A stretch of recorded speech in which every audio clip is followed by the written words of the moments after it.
Today I'm going to give a general overview of some of the main technologies we're going to be using this fall 2021 semester.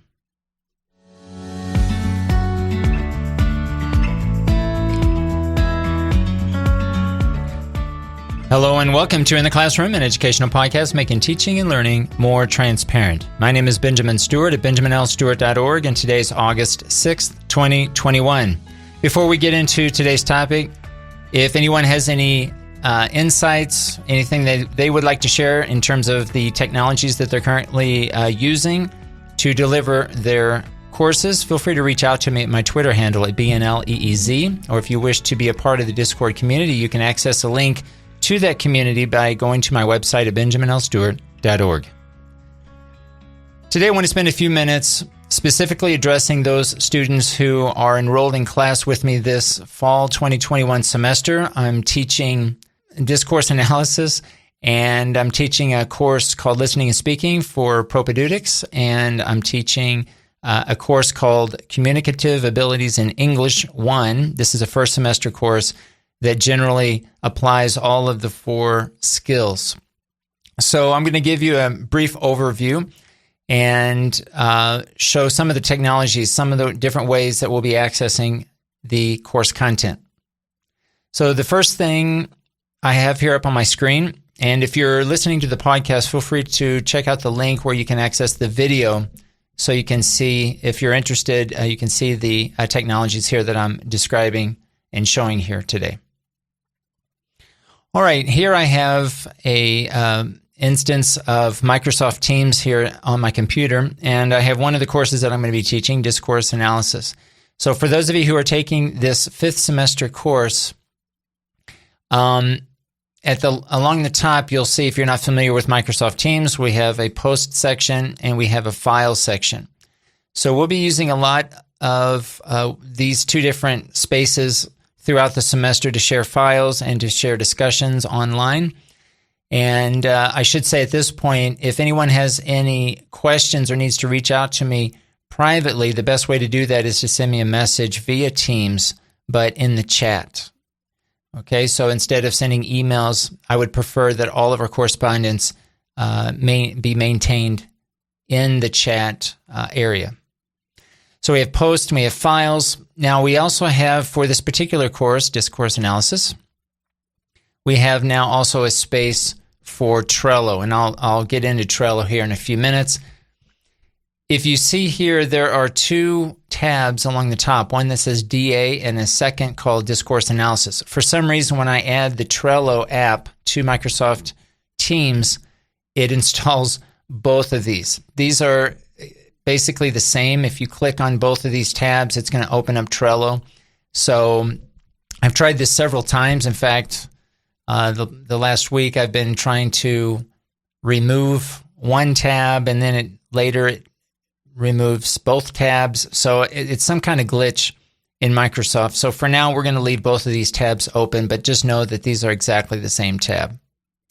So here you can see where you can access all of the course content in Trello. If you're within Teams, and this is easier for you to access and you want to keep everything within Teams, you also have an option to expand the screen to show more, to have more screen real estate. And you can go back and forth and collapse this as you need to. So those of you who are taking Communicative Abilities in English, CAE, you should also be signed up for Teams. This should also appear when you sign in with your university email. And you'll notice here along the top, you have an area for posts, an area for files, and also you have okay, and if you're just watching this, you'll notice that the Trello post just got removed. Okay, so there is definitely something going on here with Microsoft Teams. But here you see a tab along the top, CAE1, and here as well you can access Trello. The third class I'm teaching, Listening and Speaking, it's going to be very similar. Along the top, we'll have an area for posts, files, and also a tab for Trello. Now, for those of you who are taking listening and speaking and also communicative abilities in English, we also have a fourth tab called Flipgrid, and we'll get into this when we start classes on Monday. But this is also another space that we're going to be using, and we can also get into Flipgrid directly within Microsoft Teams. Now, I will say, when you're using Trello and Flipgrid, always use your university account. Always use your Microsoft 365 account, signing in with your username and password that's assigned to your university account. We'll be using that same information to sign into Flipgrid and to Trello. Okay, it's not necessary, nor is it recommended, to create a personal account. We're going to continue using our same username and password as we use to access Microsoft 365. Okay, so this is Microsoft Teams. Now I'm going to open up my browser, and we'll go into Trello. Now this is exactly the same information here. Let me pull up first the discourse analysis, and you'll notice here this is exactly the same information as we saw here in Microsoft Teams, but I'll just show you here in the browser. If you feel more comfortable accessing the content in Trello using your browser, feel free to do so. But this is what it looks like in Microsoft Teams, and this is what it looks like in the browser. So if you're not familiar with Trello, again, you'll sign in using your Microsoft 365 account, and this is basically how we're going to access all of the course content. You'll notice that all of the course content is organized by week, horizontally across the page, moving from left to right. So you can scroll, if you put your cursor in the middle of the screen, you can scroll left and right as you access the different lists or the different weeks. Now, I would recommend, if you're using Firefox, to add an add-on that's called Strelloids. And this just gives you a little bit of additional functionality in terms of being able to collapse some of these lists, right? So as we're completing different weeks, moving from left to right, you might find it easier to collapse some of these so that the most current week, whatever week we happen to be on, will appear all the way to the left. Now, what I'm showing here is what it looks like within within the browser on your desktop computer.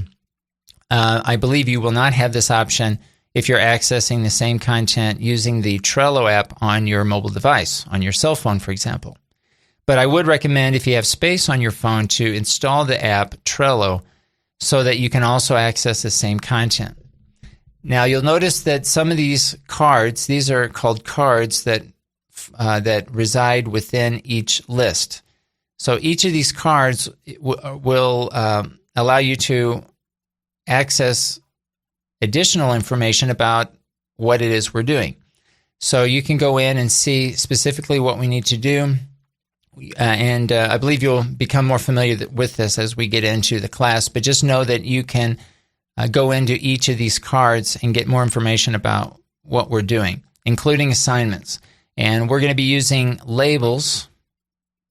So if I go into here under labels, just to show you, one of the labels is called graded assignment. That's in red. So you'll notice whenever we have cards that have this label in red, this will make it a little bit easier for you to identify those activities where you'll receive a grade. Right, so as you get into it, you'll become familiar with being able to search. And if you go into files, you can start to search different labels and start looking for information and filter information according to labels, so that, again, it just makes it that much easier to find information. Again, we'll be talking more about this in class, but at this point, I just want to give you a general overview of what to look for. And I want to share with you these two apps that we're going to be using, Microsoft Teams primarily and Trello. And each of these Trello cards should also allow you to add a comment towards the bottom. So that'll also be some activities some of the activities that we do in class will also involve leaving comments. All right, so Trello, Microsoft Teams, for those who are taking listening and speaking and also communicative abilities in English, we'll also be using Flipgrid. And those will be primarily the technologies that we'll be using, okay, overall. Again, we'll be talking about it. We'll be meeting on during our class sessions. At this point, the plan is to have online sessions during our class time in Microsoft Teams. And so if you're not familiar with Microsoft Teams, if you go to the post section, you should be able to find the online sessions that are scheduled. Another easy way to do it, I think, is to go into the calendar in Microsoft Teams, where you can also find the same meetings or the same online sessions, and it will give you an option to sign in from the calendar directly, or again, within your team under posts. If anybody has any questions about the technology that we're using, especially getting started, please make sure you're sending me private chats via the Microsoft Teams chat, or feel free just to post if you think it's a question that others will benefit from. Feel free to open up the questions to the group by going to the post and starting a new conversation, and you can post your question there. All right, so I think we'll stop there. We're going to start classes on Monday, August 9th. Those of you who are taking discourse analysis will start at 9 o'clock. We'll have our first meeting 9 o'clock in the morning. Those who are taking communicative abilities in English 1 will have our first live session on Monday at 10 o'clock in the morning. And those of you who are taking listening and speaking 1 in propaedeutics will have our first online meeting on Monday at 12 o'clock noon. So I think we'll stop there. If anyone is listening that also is just getting started with the classes and they're using technology and you want to share your experiences, feel free to reach out to me at my Twitter handle, BNLEEZ. And I think we'll stop there for today. This has been In the Classroom, an educational podcast making teaching and learning more transparent. Thanks for listening.